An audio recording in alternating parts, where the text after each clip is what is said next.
Bharat, I think you are on Yeah, mute. now it works. Sorry, a little technical difficulty, but got it. Thank you, Srini, and thank you everyone for joining today's session. Really an honor for us to have supported Men's Circle India specifically. I think this is one of our 2 or 3 now engagements, and I'd like to just sort of appreciate the work Srini, you, Steve are doing in bringing the topic of men's health to the forefront and in an open dialogue too. We've had a few sessions ourselves in our center over here in Bangalore, and I'll tell you, it's quite profound. It's one thing to hear about these things, but to actually participate and have the candid discussions amongst others, both professionals, business owners, also folks that are in late stages of their retirement, bring up topics that they're dealing with is both refreshing but humbling in the sense that you're not alone. And again, with that, I'd like to just tee off the topic of the specific topic we're going to have Ishan and Anil go through today. I think the reflection I can provide and to tee off our subject today, and hopefully, we'll get some great interaction here too, is that we've all been part of that journey, right? I think whether you're an individual yet going through in your youthful part of your life, or whether you're a professional, or whether in a business also. But the topic is about expectation, right? Whether you're at home or in the work environment, there's some expectation.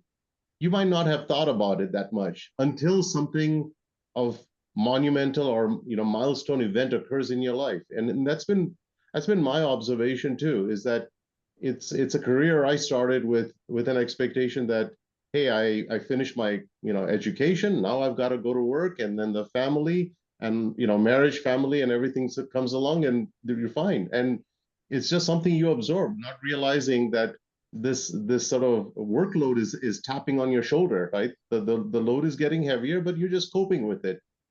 My most recent sort of event came in is 2 years ago. My father passed away. And there's nothing more profound than, I think, the view you get from others about, telling you, oh, are you okay? And that's all right, But the thing is, oh, now you have to look after your mom. Oh, of course, I'm going to look after my mom. What am I going to do? But the fact is that it brings to the forefront these things that the family starts mentioning to you, and that opened up my eyes around. That happens at work too. You carry this expectation of people, or the perception of people, that you are somebody that has to be behaving in a certain way, and therefore you cannot bring up that other part, right? The other part that we keep hidden. And so, I'm glad that this topic has come up in this webinar, and I think we're going to hear some great interaction between, Ishan and Anil. I also want to just also mention why this is also quite both disturbing but eye-opening for us. Srini mentioned about one of the pillars of men's health in Movember is suicide, and I think many of you may know this, but again, the global suicide statistic still shows the vast majority of the suicides happen with men. And so it is important, while the journey is kind of young, 2003 is not that far away, the discovering of why this is and the other factors affecting men's health is important to continue. And I hope you find today's conversation useful. Again, interaction is really welcome, and I'm sure there'll be a portion in there in today's talk about that. And with that, I want to introduce our moderator today for today's session, Ishan. Ishan started with Nasdaq as well as an intern. I remember Ishan hasn't changed, at least in one way, and that is his physique. He's just as skinny and scrawny as he has been for the last 9 years I've known him. But from a maturity and also growth perspective, both professionally and personally, it's been really great to see him. And internally at Nasdaq too, he's been an immense advocate, not only in general health concerns, but also the mental well-being of some of the things that I know he shared with me about how people deal with complexity in life, day-to-day things, but also things that they're not aware of. And I applaud him for really being a champion internally at Nasdaq to bring this forward. So with that, I'd like to hand this over to Ishan and Anil to walk us through the journey of mental well-being for men here. All right, thank you. Thank you, Bharat, for the nice introduction. Good afternoon, everyone, and welcome to Special Men's Circle India session in partnership with Nasdaq. I'm Ishan Nanda, Senior Specialist at Nasdaq, and your moderator for today. Our session Beyond the Mask invites us to reflect on the many roles and identities men carry, often shaped by childhood conditioning and societal expectations. We are here to pause, unmask, and explore the question, who am I when I am not performing a role? This conversation is open to all because men's well being impacts everyone in our communities. I am honored to introduce our speaker, Anil Thomas, an internationally certified NLP trainer, Gestalt practitioner, and author. Anil has guided thousands worldwide in transforming how they think, feel, relate, and blending the science of neuro linguistic programming with the depth of Gestalt awareness. Through his books, global programs, and podcasts, he makes inner work accessible and practical, helping people unlock clarity and lead more authentic lives. Thank you for joining us. If you have any questions during the session, please post it in the chat. We will be addressing the questions at the end. Let's begin our journey beyond the mask. Please welcome Anil Thomas. Hey, thank you. Thank you, Ishan, Vikram, Srini, Shivkumar, Men's Circle India, and all of you for showing up. And I really hope to see beyond the screen who's the person as we explore the topic beyond the mask. It'll be nice to see your faces. Otherwise, I'm talking to an empty screen with a lot of text on the board. Would be really nice to see some known faces, some new faces, and we'll discover what's really beneath this. Well, I have a little time, and in this little time, what I would like to talk about is the untold legacies we carry, and is it really ours? And the roles we play could be because it's been given to us early in life. What are these legacies that we carry for ourselves? What are the aspects that we carry which is not cried for? What are those roles given to us way early in our life? It could be on our body by saying that you are like this, so we become like that, or things that comes to us at an early age because of a family condition, because of something that a teacher has told us, because. And traditionally, considering the fact of gender and its responsibilities to family or society or the very existence, what is that we are carrying? Is it strength as masculine that we carry? And when I'm talking about the masculine, I'm talking about us as masculine, the masculinity, and also people in our lives whom we explore or relate with who comes under that category. To understand the burden that they carry, who they are, who they abandon, and who they cannot be in terms of suppressions or expressions. Yeah. Like, what are those emotions that's not available to us to express? Or what are those emotions that we think if we express that, we might not come under the normal category of whatever, or we may lose a sense of safety or a sense of belongingness. So, at the crux of everything, what we're exploring is what brings safety and how do we choose to belong.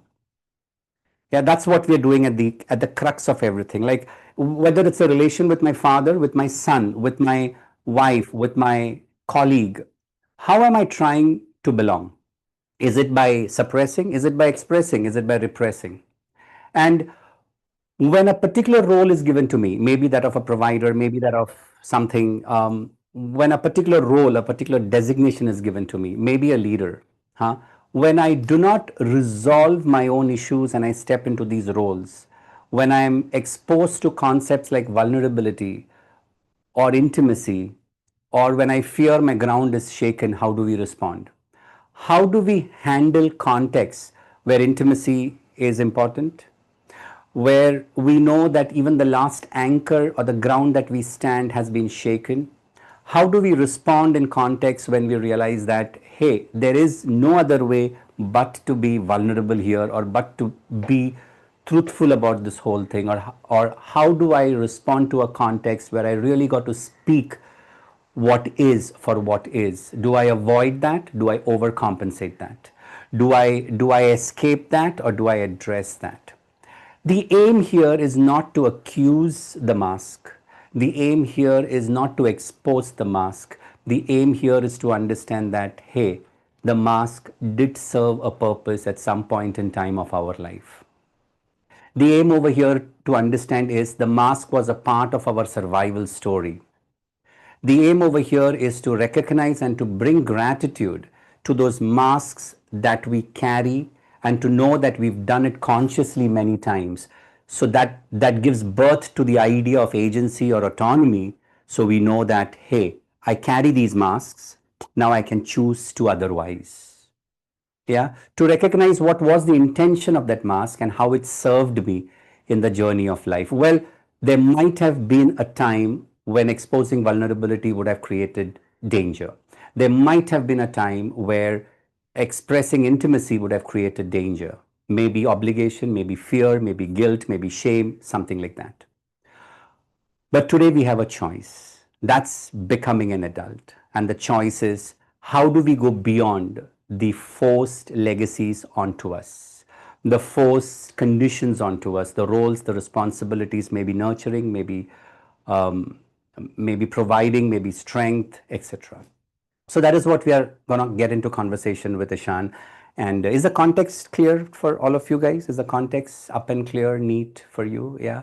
So at the end of the session, I think what Ishan and I would want, or the idea of Men's Circle today, is to go back with that recognition that, hey, these are 4 areas where I carry this mask, or I have difficulty expressing intimacy with this person, or I'm afraid that they might leave, but I'm not able to speak about it, or I'm hurt and I'm hurt many times, but I don't know how to communicate this. I don't know how to draw that boundary. I don't know how to communicate because I'm afraid that if I speak, I might appear weak, and if I appear weak, I may not be man enough.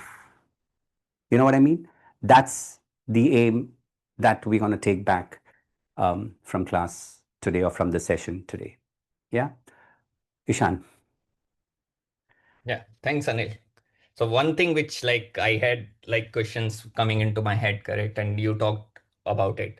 One thing which I personally feel very difficult is if I have to cry, correct? If there is a situation, there are emotions building up, correct? I can't. And that sometimes come out in a different emotion, correct? It can come out as an anger, correct, Yeah. on somebody who is very close to you, correct? And you unintentionally hurt that person, correct? So if you can touch base on that. Well, expression of emotion happens whether congruent or synesthetic, which means I might know how to express what I'm experiencing, or I might not know what that is. So I might be hungry, but I'm drinking water, and I don't know that I'm drinking water, but I'm hungry, or the other way around, something like that, synesthetic, using one to represent the other.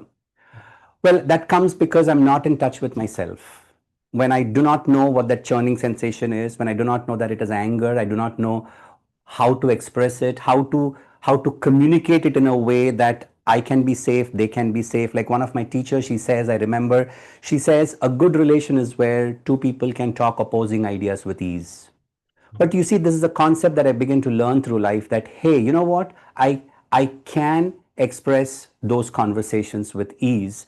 And if I'm rejecting something, I'm rejecting the idea and not you, etc., etc. So when we do not know what we are going through, we will end up hurting the context. We will end up hurting self, because we are separated from self, we are separated from the field, and we are lonely. So we are not only hurting, we are also hurting outside, the relations as well as self. So yeah, that's a very um, good question, I would say, because sometimes I don't know I'm angry, and also I don't know what it means to be angry sometimes. Yeah. You know what I mean? Mhm. Because what does it mean to be angry? Is it that I should bash you? Is it that I should yell? Anger means I didn't get what I want. And that's the message from the body, that churning sensation, that heaviness on the shoulder, that difficult breath, the idea that there is something that I want and I'm not getting. And now I'm angry that I'm not getting it. And it's got nothing to do with you. You know what I mean? So it's not whether I know I'm angry, it's also to know what is it to be angry. Yeah, no, that's a good insight on that question. So moving forward, I have another, can you share a time, correct, when you experienced, correct, expressing vulnerability led to a stronger connection with somebody? Oh my God. I didn't know you were going to question me like this. Huh? I thought it's like we're talking. Uh, is this what it was supposed to be? Oh, I remember a time when this is junior college. No, this was degree college, I think, and it was something around second year. And something that was happening in our group was very difficult for me to go through. And there was this one particular person I was very close with. So that evening, my intention was to really break in front of this person, to really tell that I cannot. And I knew that would be the last, because after this I would be seen otherwise and I would be seen incapable or incompetent or something like that. And I did share, and I was so soft after that, like so heavy, my voice choked after that. But to my surprise, there was a very different sense of empathy. And probably that was the first time in second year graduation that I knew two things. One, vulnerability is strength. And second, empathy exists. And that changed something forever for me. So, yeah. Hey, Yeah, you tell me. Yeah, it has been like, if I have to share my personal experience, if in today's world, I always go to my wife, correct? She is my go-to person. I am vulnerable. I can't express myself. I go to her and she gives the brutal, honest opinion, correct? Why you are worried about? This is not the thing you should be worried about, correct? So either she shuts down, so it's clear, or she navigates me, correct? How you move out of it. So you should always have a person, correct, where you can express and you get an honest opinion, because you will be thinking 10 things in your head, but all 10 things does not matter. Sometimes it's the 11th thing which somebody else perspective tells you Yeah, that this is what you should focus on, correct? So yeah. good that I did the homework before coming. Yeah. You are the one who's questioning it. You had all the cards on your side. Yeah. So now one thing which is very, like, I have also felt it is the social anxiety. I think today I am moderating this session, correct? And at one time I had a very intense stage fear. I remember that one time my teacher called that, go, you have to speak something on stage. I just stood there with my head down for 30 minutes and I got punished for that. Correct. And now I am doing this. Correct. So I just want to do that. How should you navigate that social anxiety in a new environment or in a new group? Correct. So how should we do that? Well, anxiety in general, or social anxiety in general, the question is, where is it coming from and why is it coming and why does it exist? Well, one of the reasons that it exists is because I have a low self-esteem about myself, or my definition about myself is very low. Or the concept that I define me is very low. My self-esteem, the concept of self has got contaminated somewhere in the journey of life. And then we trace back to see, why did that happen? With whom was I compared, and who is the one who compared me, or who is the one who nullified me, or annihilated me, or who was the tyrant in my life, or what was the traumatic impact, that unwanted experience that happened? And when it happened, what are those words that I took and I kept it for myself, and what did I eat? How did I believe? And all that stories that I believe in some way that I'm not good enough. Well, what we forget is, what happened to us is not our fault, but what we keep with us is that I'm not good enough. That definitely, if I was better, I was stronger, I was brighter, I was something, that would not have happened to me. But the question is, hey, what happened to me is very unfortunate, and it's not my fault what happened to me. So, to respond to that, is the diagnosis and the elicitation of what is the cause of that? How am I not enough? Yeah, how am I not enough? And then to understand, how do I work with it? So again, like we began, the aim is not to let go that mask. The aim is not to accuse that mask. The aim is to honor that mask, to say, hey, I am feeling anxious. I am feeling scared. What is that fear telling me? What is my fright telling me? And some amount of fear, some amount of fright is important, because if I'm going to meet the tiger, I need to be cautious for the first time, for the second time, till I know how it is going to be. So these are parameters and markers installed in our neurology, in our vagus system, because it serves a purpose. But to know, where is it installed? Is it installed contextually, or is it installed as a generalization across neurology? Well, then it's an attack on psychological definitions of who I am. Yeah, and then the context where it exists, to look at that in a very elaborate manner. Yeah. Yeah, to, that's to very true. really pick that out. Yeah, to really pick that out to see when did I buy this theory that I'm not good enough? And then to go further and to say when I recognize I'm not good enough, how do I deal with that situation? Do I escape by saying that aaj nahi, I have to go, not today, or do I overcompensate by doing something else? Do I use avoidance strategies to deal with that, or do I use overcompensation strategies to do with that? Yeah, because elicitation of strategy, elicitation of root cause, before you really begin to work with the cause is very important. True. Yeah. Just to follow up on that, like if somebody has gone through and overcome that, how can that person help somebody if he sees this person is also going through as a society, correct? How we can help that, yes, this person is experienced social anxiety. How as a second person I can help, correct, to overcome that? Well, Ishan, I feel I can't help anyone, Okay. but I can definitely tell my stories out. And if someone is on the journey at that same path, and if they're ready to be curious about their life and their life choices, they can, well, probably draw parallels. The aim is to mirror the context and to see how is that triggering me? Why is this person's presence triggering me? Because it's got nothing to do with them. It's got to do something with me. It's the transference and the counter transference that happens that triggers me. So if I think I have dealt with a context in my life, it's nice to speak about it, but to speak about it from my own position of anchoring, not from the position of arrogance or I'm superior, etc. And maybe one can draw parallel from it. That's true. It's Yeah. like you always take inspiration from someone, correct? If you Yeah. are working on something, correct? If you want to play cricket, you take inspiration from Virat Kohli, correct? That's how it is. You go there and do that. So just Or Radha.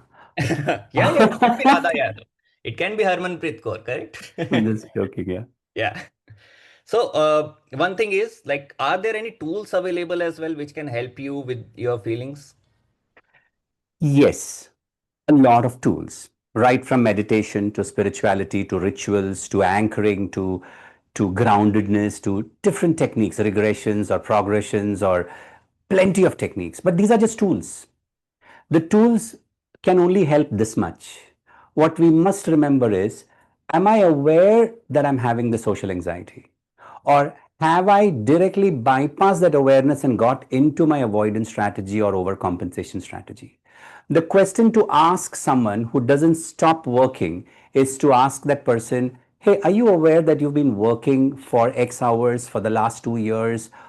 What are you afraid of meeting should you stop working? It's to probe them those questions so that they really meet what they're avoiding.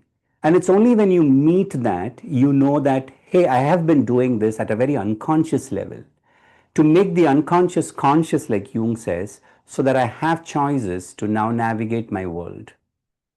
So tools are at a much later stage. But for me to know that my vase is broken, or to know that there is a crack somewhere, and now what to do? But what if I never knew that? Then I'm just compensating and compensating and compensating and compensating and compensating. Yeah.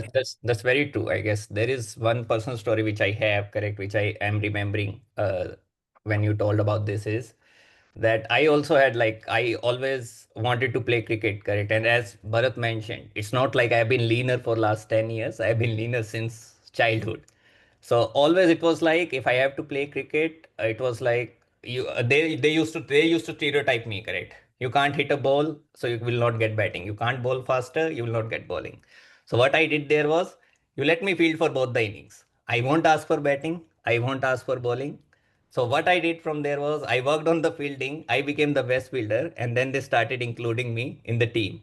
So that's how I navigated that path, and I always take inspiration from that. That if there is something, you should always uh, carve your path there. Correct? That I can Yeah. also. There's nobody is interested in fielding there. Correct? That who is going to field for both the innings. So if you take that, if you excel in that as well, you Yeah. society will accept you. Correct? Yeah. It's what value you add to the field that brings from the field that concept. Yeah, it's incredible. Yeah. Yeah. And we have examples, correct? Jonty Rhodes had a man of the match only for fielding, correct? So you always take inspiration. Yeah. So, yeah. So going forward, like what I want to ask is, what friends or family can have a role to play in this, correct?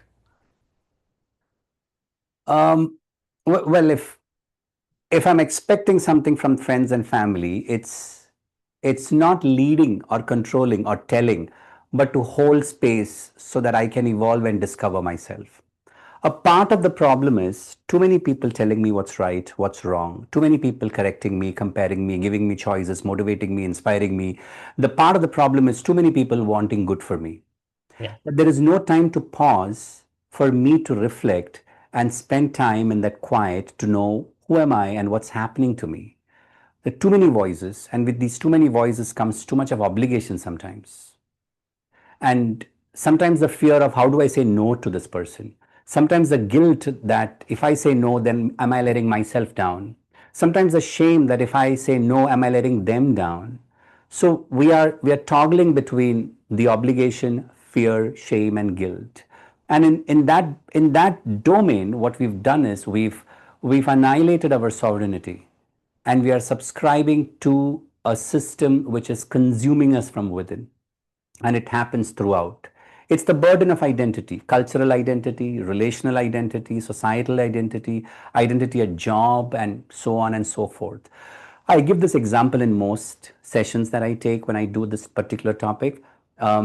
Judy, one of my teachers, she was teaching identity, and one of the participants comes up as volunteer. And Judy asks her, what do you do? And she says, I'm this particular position and role is what I play in the corporate. And Judy then asks her, what is that you do within the role? And she says, well, I'm a problem solver at work. And anytime anybody having any crisis on the floor, I am the one to go to. And Judy says, that's great. And then she asks, what do you do when there's no problem to solve? Who do you become when there is nothing to solve? What happens to your identity? How do you crash there, or what happens to that? Who are you when the role is taken away from you? So are you just that role, the father, the provider? Then what happens after retirement? What happens when children go? Are you the CEO? What happens when you come back home one day? Do you even come back home? Like Odysseus didn't come back home. He came back armored. He fights the 10-year war. He takes 10 years to come back. His journey was filled with storm and temptations and all of that. He comes back to realize his wife is aged, his children has grown, and then he disguises himself. He never came back home. The one who came back was never the father who left, was not the husband who left. He didn't come back home.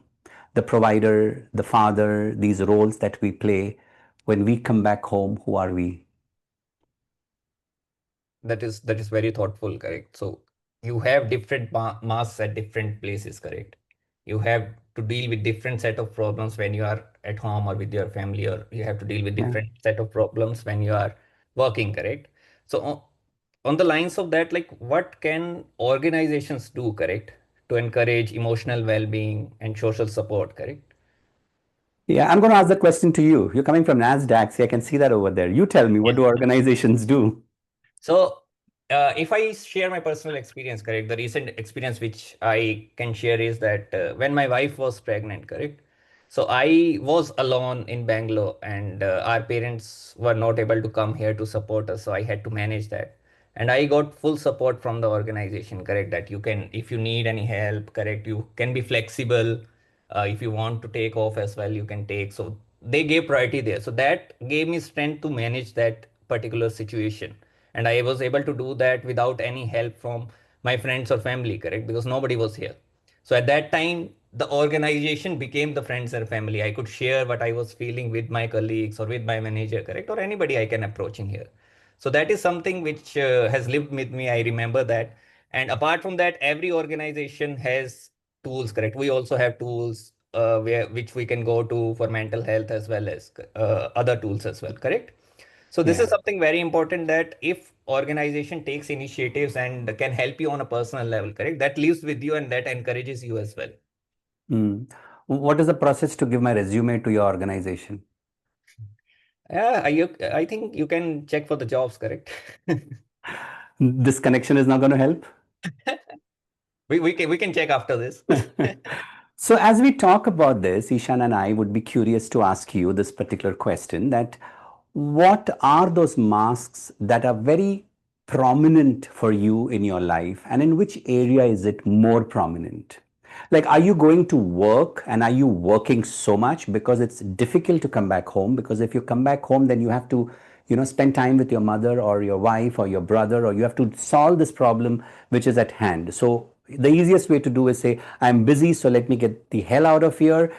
Can you see I'm busy? Can you see I'm closer to my certification? Can you see I'm closer to my award? So by being busy, you redeem yourself from really dealing with something that's important. That could be one mask. So what are those masks of avoidance and overcompensation that you're wearing or you're carrying is one question that we would like to leave you with. And one of those areas where trauma lives is intimacy. Intimate areas are places where traumatic experiences lives. So the question to find out is, hey, in which relation have I abandoned intimacy? And that's one part. And the continuation part is to ask, well, I have abandoned it. So how am I compensating it? Is it through addiction? Is it through control? Is it through abuse? Is it by escaping? How am I controlling it? Am I the tyrant? Am I the addiction? What am I doing not to be intimate or vulnerable in that area? Yeah. Yeah, that is good. So I think we see a few questions coming in the chat as well, Anil, if you want to address those.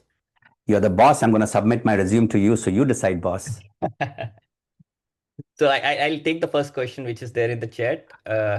In a high pressure corporate environment, often associated with the stoic narrative, what are one or two immediate practical steps men can take to safely practice vulnerability with colleagues or their team without feeling it will negatively impact their professional image or perceived competence? Yeah, good question. A real good question, because that's a good perception that we carry. That's a good image that we carry, and then we don't want to crash that image. So my response to that would be to separate the problem from the person. Address the problem, not the person. And when I say separate the problem from the person, is to separate the problem that you are facing from yourself. Separate your emotions. Address the problem. Also, the person you're talking with, separate the problem from the person. Let's address the problem, not you did it or you could have done it differently versus this is not done or this needs to be done or can this be done, to separate the you to the it. So if we can objectively look at situations, that's one. Second is to know, what are my non-negotiables and what are my negotiables in life? What am I willing to negotiate and what am I not willing to negotiate? What are the hierarchies of importance and priorities in my life? And that is setting boundaries in place. And that needs self-work. That needs time to know, hey, in a relationship, these are 4 things that's important to me. In these 4 things, this is the most important. So not only my non-negotiables, but also the hierarchies. So that when you have those discussions, if someone is not willing to let you have that, the question that you ask to yourself is now, is that my non-negotiable? Am I letting people negotiate my non-negotiables? How am I okay with it? Why am I okay with it? Yeah, that's a response from a very contaminated self-esteem or a self-concept. To know, why am I ready to negotiate myself so much, so much? So these are my 2 responses. Yeah, it's very Yeah. important that where you set your boundaries as well, correct? And how you are self-aware of yourself, correct? Where I want to stop and where, like people say that that person took benefit of me, but you allowed it to, correct? Yeah, even when I buy a stock, I know that I bought it for 520. I'm not going to hold it beyond 480. Yeah. Or what is that you're going to negotiate? How much of that you're letting it to happen? And that's a very individual subjective choice or question or response. Yeah. So I'll move to the next question. There is one more I see. Many men are taught to be the rock at home, often suppressing their feelings to maintain a sense of stability. What's Yeah. one immediate practical action or phrase we can use to start modeling emotional honesty for our partners and children without overwhelming them or feeling like we are losing control? Step 1 is to know about the unspoken legacies that we carry. The rock, the provider, you're the man of the house, you're the backbone, whatever that is. And then to ask yourself, do I want to carry that definition? Do I want to carry that crown? Is that my badge of honor? To know what is that I want to carry and how much of that I want to carry and in which context I want to carry. Maybe you'll say, yes, I do want to carry it, but not in this context. Or you can say, well, I want to carry it, but only this much, not this much. To be able to communicate with ease, without emotions, and without attacking the other person. To be able to communicate it. Instead of saying you broke the jar, how about solving the problem by saying that the jar is broken? Let's together do something about it. Because yes, you might have broken it, but the problem now is not the you that broke it. The problem is that the jar is broken. If I'm going to attack the you so much, the you might leave. I'll have to clean the jar alone. Yeah. So I need to form the team, especially when there is crisis. And how do I bring people on my side? How do I stay on people's side without attacking people? It's easy to yell at children at 2 o'clock when they're doing something in the night. Sometimes they're watching television, you come and you blast. The next day is screwed for the whole family, right? Because we didn't know how to handle conflict. So we didn't know how to separate the problem from the person. I've heard this so many times, parents saying that, I hate you for what you did. No, you don't hate the child, you hate the act. Got to separate the noun from the verb. Hate the verb, love the noun. How hard is that? Very hard sometimes. Yeah. So this one thing I want to ask as a follow-up of that is sometimes when you think of the society and it's like the rock we carry, correct? So what I have seen in the society is like what parents expect from their children, correct? Yeah. So what they say is that we were not able to fulfill our dreams because we had these responsibilities. Yes. Now you are on your now you are earning, you are doing it. Now how come those things become the responsibility of the child, correct? To do that. Now sometimes, okay, child wants to do that, but parents also have to understand, correct, in what situation the child is, correct, and whether he is able to do that or not. So how that conflict, because that's a very emotional thing between a child and a parent, correct? Well, in this narrative, there are two parts. Like there is a child who's under the burden of the narrative of the parent, or there is a parent who's having some expectation from the child. Who's the protagonist? And based on that, my response will change. So let's say the client is my protagonist, who's the child, and there's expectation from the parent, and I don't know how to deal with it because if I speak about it, then there's obligation, there is guilt, there is fear, or so many things, right? So we don't operate from sovereignty, we operate from guilt or shame or obligation or something like that, or fear. Well, it's very important to understand, to tell our parents that, Ma, I love you. Dad, I really love you. And I see the pain that you went through or the journey you took. And I'm so grateful that I'm here because of that. But that's not my dream. Or that's not my luggage to carry. And you can't end this by saying this once. It's something that you'll have to tell them in a way that they understand. You got to meet people at their map, not to tell them what you want. But the question is, if I'm talking to a Russian, have I spoken Russian? I can say English all my life, but they're not going to understand. Have I met people where they are? Have I spoken to them in their language to really tell them that, hey, listen, I love you. You're important to me. You matter. But this is not my goal. This is not what I'm going to do. But I'm there. I'm going to be there with you. I'm going to always be with you. But this is not what I'm going to pursue. And it's not going to be easy to do this. But if you don't do this, you have violated two boundaries. Because even if you succeed doing that to satisfy them, you've negotiated yourself. And in the end, when they realize that you've negotiated yourself, they're not going to be happy with that either. Yeah, that's not going to be an very easy important. choice. Yeah, that's a very important point. And what I personally take out of it based on the discussion is that the boundaries are not conditional. It's not like you're setting boundaries for somebody, but not for your parents. You need to adhere to that with somebody who is you love and you want to do this, but you have to respect the boundaries as well. Yeah, like my love for you is unconditional, but how much I will negotiate my non-negotiables is conditional. Yeah. It depends on my hierarchies. Yeah. Yeah. Sometimes you have to take the tough decisions. And it may not be tough when spoken with vulnerability, honesty, and congruity. It may Yeah. not be tough when you really look into the eyes of your beloved and tell them that, babe, I love you, but that's not what I want to pursue. And I want you to know that it's not my dream. I want you to know that I'm not ready for it. I'm afraid. I'm not ready for this trip or this journey or something like that. Srini? Yeah, Srini has raised a hand. Hi. No, I was just listening into the interesting I- chat, and I had a question. I hope you can hear me. Yeah. Yeah, I thought you were supposed to come and say that, Anil, you're hired in Nasdaq, and I wanted to tell you this. No, that is not my decision. So, okay. So, essentially, I had this question, and I've heard this a lot of times when I speak with the organization, and I would probably invite Bharat as well, because at the senior leadership position, and the question basically that you see in the chat window for the male leaders, sometimes often the younger generation looks up to the seniors in the organization.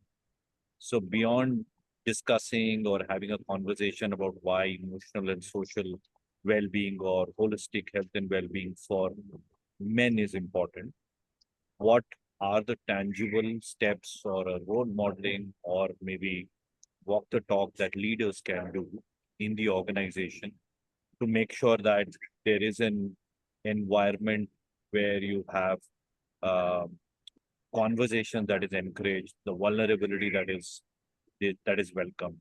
So, I mean, this question is to Bharat, you and Anil, both of you.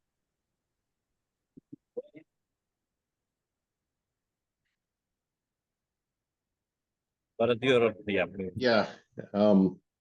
They're worried that I may talk too much, so they've put me on permanent mute.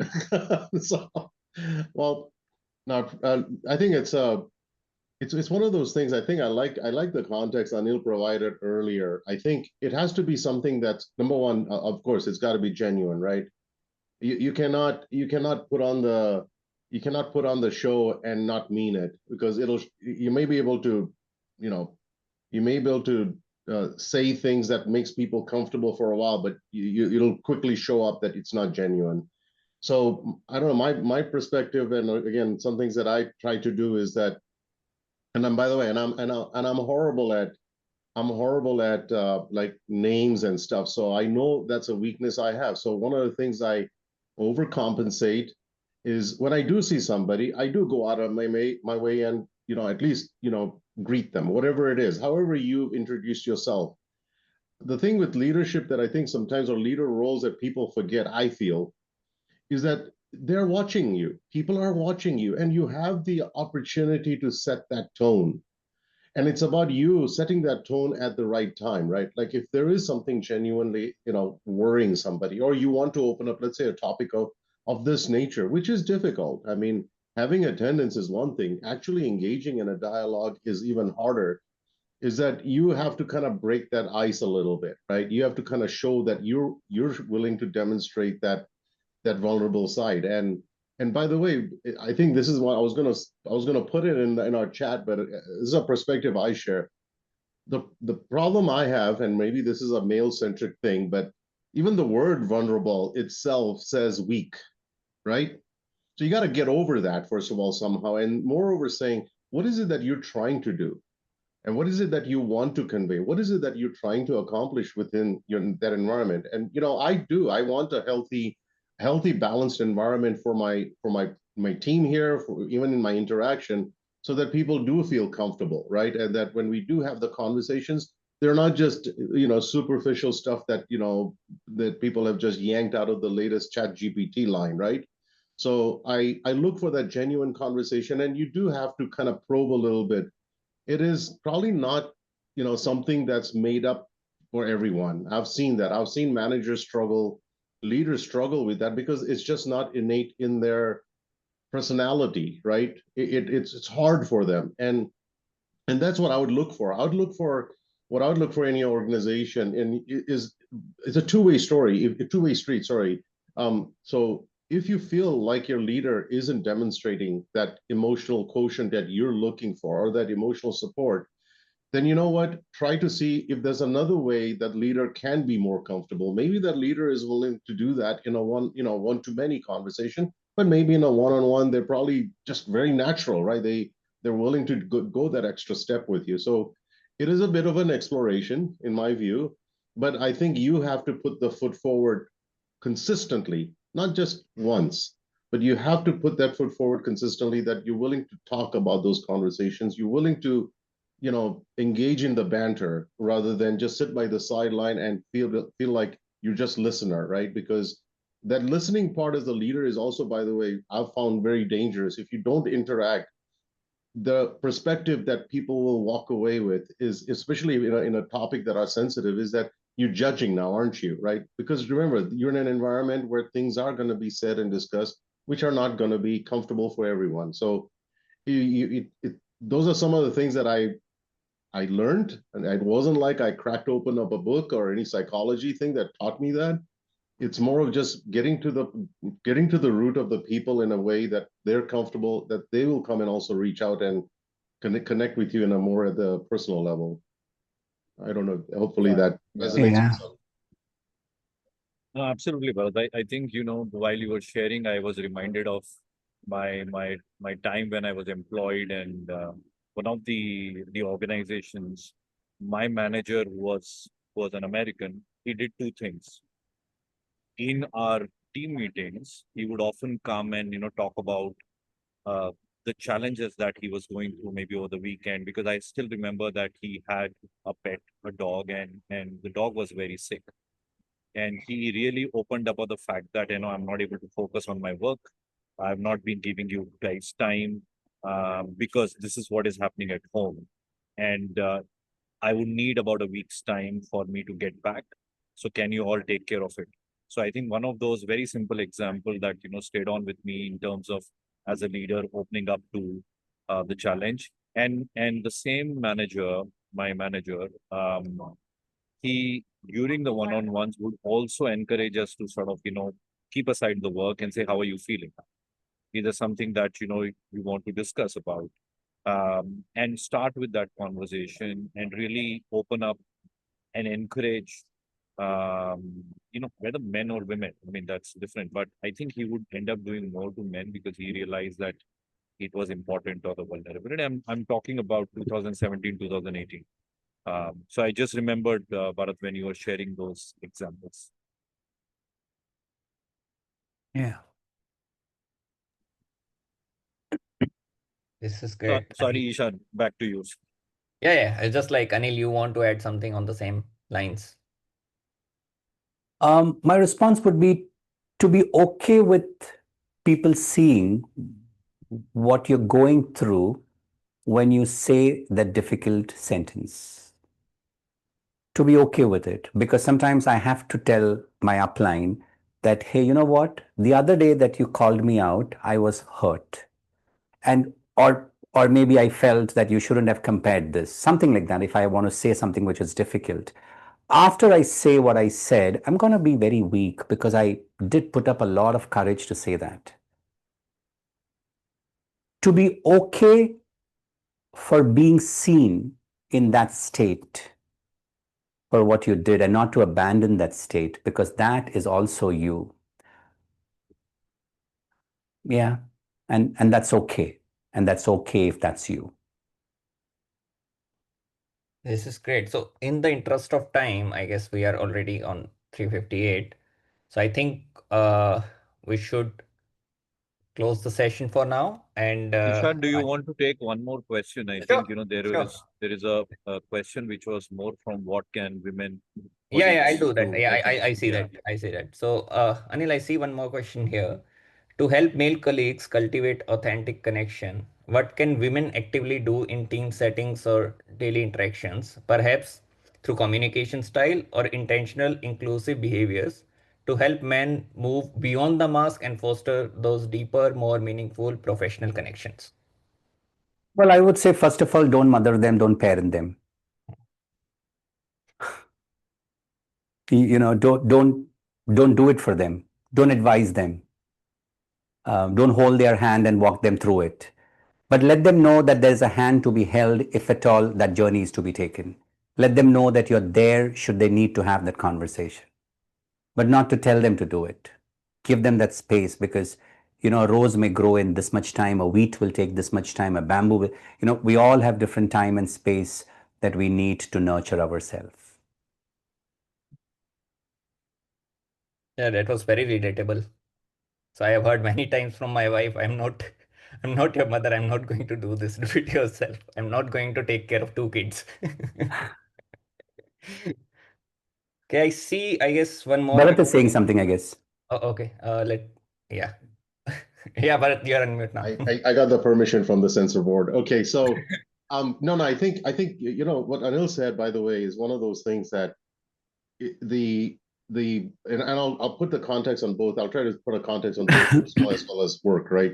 So let's talk about work first because it's easy, right? But you will see if I think I really appreciate that question too, by the way, that there's always that hand that's available. The problem is men, for some reason, don't want to reach it.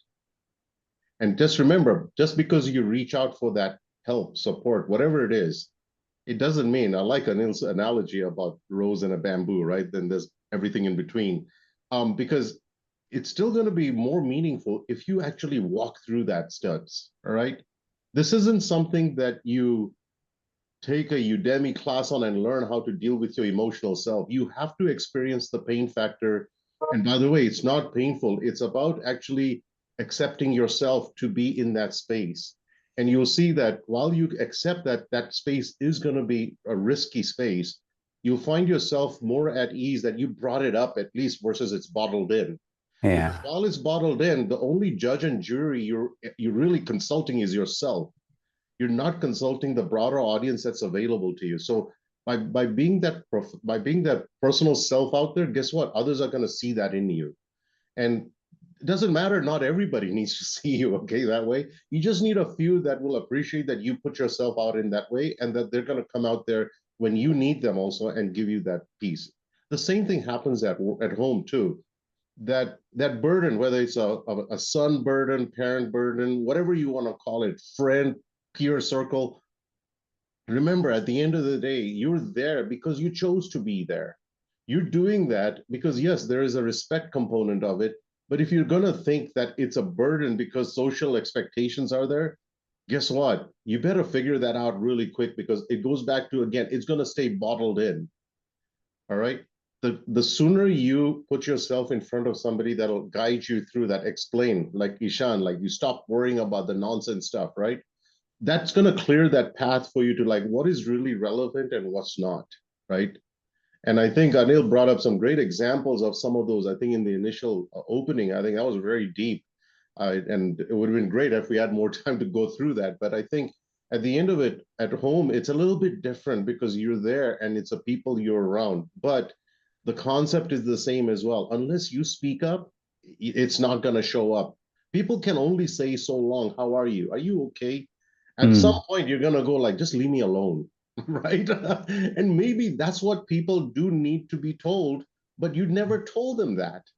Instead, you stayed quiet and your face is frowning, you're angry, you're snappy, and all of this other stuff starts coming out, right? Instead of really getting into the specifics of what it is that's happening to you, or perhaps things that you just need to have around you so that you can grow, into this being that you want to be and that you're happy with yourself. I think if we keep that as a North Star, start working towards what's going to make you happy and what's in the way and start dealing with it, I think is a way to be satisfied. And, let the chips fall where they are. Some of those are going to be, risk-taking efforts. And especially for men and emotion, man, that's like water and fire, like opposite ends. And that bringing that together will take some effort, but I think it'll be a journey well worth taking. It really is. Anyway, Yeah. maybe we should ask for a closing commentary from Anil. Anil, please. I think that was a perfect closing. I thought that is perfect closing. Anything said after that, I mean, he just cemented that so well. I was about to say that's like a perfect closure to the to the whole thing. And you said we should ask for a closure. No, I think that was well assimilated. Yeah, I see one last question which has come up. How do you deal with a professor who is not satisfied and doesn't like his one individual student for his or her behavior, even though the student doesn't create any chaos? And my question to this person who asked this question is, what is your need to satisfy that one professor? And that's the point of addressing. The point of address is not what the chaos in the professor's world, but what is creating the chaos in your world by not accepting that they're not satisfied. How about accepting that, well, he's not satisfied, and that's okay.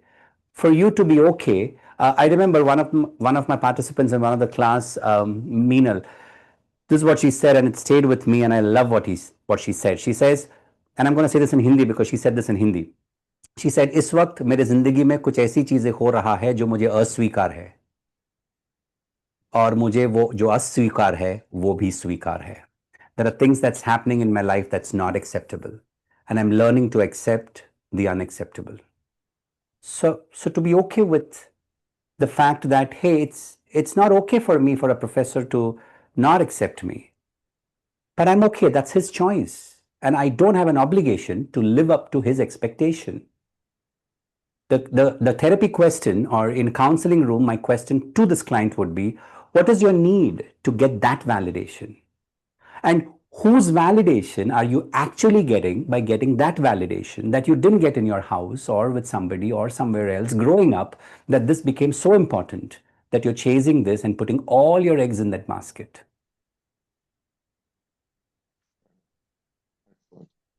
Yeah. Yeah, that was great. I see Tenzin had asked. Tenzin, you had anything? I think you raised your hand. Oh, she wants to speak. Okay. Yeah, you can speak. Am I audible? Yes. Okay, so I have this. Okay, I don't want to trauma dump or anything like this, but I just want to know how to deal with this situation. So I have a professor in my college, and she has a problem with the way I speak in class, the way I walk in class, with the way I behave in class, how I'm around with my classmates, and anything that I do, like whatever work complete that I do for her, like she's not satisfied with that as well. And then she just shows me her eye rolls and her, attitude, which I think it looks kind of like unprofessional, to be honest, because the field that she's teaching us is not at all suiting with however she's behaving, in the class. So how do I deal with her? Like, how do I not let her actions and words affect me? Yeah, that last question makes sense. The last line is the only thing that made sense.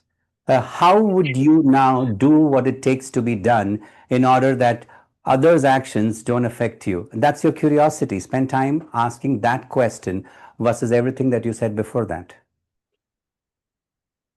Spend time with that question. And also another question is, why is that bothering me? Because she keeps on picking me. She will And tell that's in front of okay. And that's everyone that, okay. And like, that's I don't like okay. her. I'm like, okay, so what And do I that's do? okay. And that's okay. People make their choices. Respect the choices that people make. Maybe the one I loved is deciding to leave me and go and dump me. And for me to say, babe, I love you, but I respect your decision. I wish you stayed, but I wish you well. But because of her actions, see, I genuinely don't care like how she perceives me at all. But the thing she's doing is like she's influencing other students, my classmates, my friends also, she's influencing that, my classmate friends are telling me, Ki Tenzin, you need to change certain behavior of yours. And I don't want to change that because that's who I Tanzeen, am, and like I don't want to Tanzeen, change the authentic part. hey, I got the context. But Okay, the okay. point is, you got to give people the permission to do what they want to do, unless they're physically harming you. No, nobody can physically harm me. Yeah. Perfect. Then that's their choice. As long as what they do, it's their choice. And for you to be okay with that, because that's how you give permission for people to exist in their world. Otherwise, you're controlling too many people. Yeah. Thank you, Tenzin, for the question. I guess we are over time and we'd like to close this session. So thank you, What? everyone. Okay. Thank you, everyone, for joining this session. And thank you, Anil. I know we'd like to listen more, correct? But we are over time. I would have continued for 2-3 hours, but yeah, maybe this is for next time. One more 2-3 hours. I think that is what we need more sessions. That's what. So thank you again. Thank you everyone for joining. I hope you learned something and you will be able to apply that as well. And looking forward to it. Thank you.